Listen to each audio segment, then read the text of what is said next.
Back to Tracy, California as round number 1 of Open X continues. Now let's go down to Jerry Bernardo with more on the bikes that will be tearing up Harrison Hill today. Right now we're in the pits with Kerry Peterson from Team Peterson. Man, I don't know about this bike. This thing is unbelievable. This is the Open X class. What makes this thing so unique? Open X is a class that there's no limits to the size of the engine.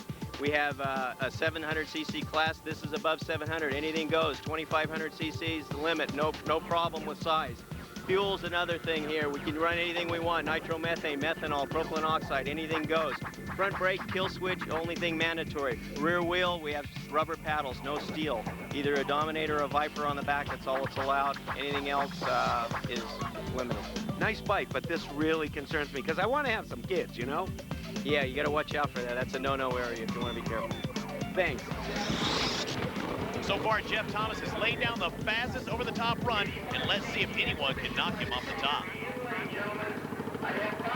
Brian Osborne from Houston, California up next on the Troy Lee Designs Honda, trying to keep that trophy in his back pocket here at the California State Championships. Working the edge of the course, the far right-hand side, now makes that left-hand turn.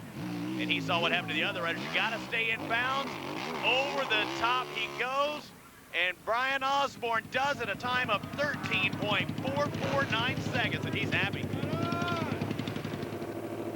Now it's time for Jason Smith's turn out of Farmington, Utah, teammate of Jeff Thomas. Another one of those nitromethane burning machines. And boy, smell the nitromethane. You can feel that machine roar. So much horsepower on hand, and Jason Smith very close. And does he make the finish line? Yes, just in time. There's the scoring beam right there at a time of 13.728. It moves him to second, just behind Brian Osborne's 13.44. As the next rider, Chad Lorenz, makes his way to the starting line, another competitor out of Billings, Montana, trying to bring the California State Championship back to Montana.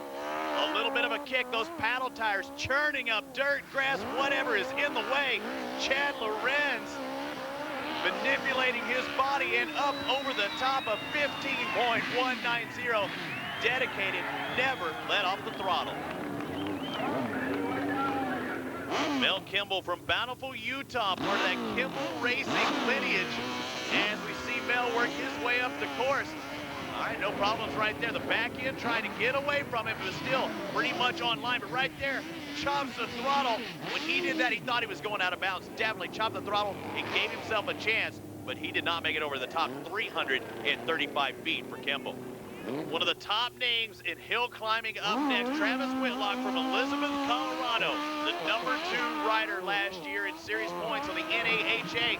Whitlock catches some air, still grabs a handful of throttle, more air, and going down at 303 feet. Oh, unfortunate for Travis, has to pull the tether. Did you notice that? They do that for safety in case he gets away from his motorcycle. That way it kills the engine. But a disappointing ride for Travis Whitlock, but there are 2 rides in this final. Well, you want to talk about hill climb racing lineage. Brett Peterson, his father, Kerry Peterson, probably one of the winningest hill climbers of all time. He's won at about every track there has ever been in hill climb. And his son, Brett, working the course right now. And boy, gets a little out of control, but grabs a handful of throttle. It gets steeper the farther you get up the hill, and a little loop out action for Brett Peterson out of Yorba Linda, 350 feet. He's screaming because he knows he gets a second shot in this Harrison Hill. Uh-oh, the man, the myth, the legend rolling up to the starting line right now, Dusty Beers. That's no squirrel, ladies and gentlemen, posing with the #1 plate. He owns that thing, the top rider in the North American Hill Climb Series, Dusty Beers. Gets a little bit out of control. You can see how soft that dirt is. That paddle tire churning it up. Very close to the top, very close to out of bounds, but he does go over the top at 17.41 seconds. So the 2003 overall champ has some work to do for round #2.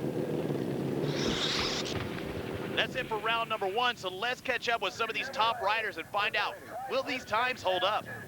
You know, that hill just breaks apart so fast, and early draws was a little bit of a help, and and just kept it screwed on up there at the top. I kind of hit one of them lines that's kind of a, you're either going to make it or you're not, and I didn't make it, so I kind of hit a little about 6 inches too far to the right and just caught way too much air. I think I'm like a real low 13. I think that there's a 12-second run, a high 12s that can be pulled off this hill right now.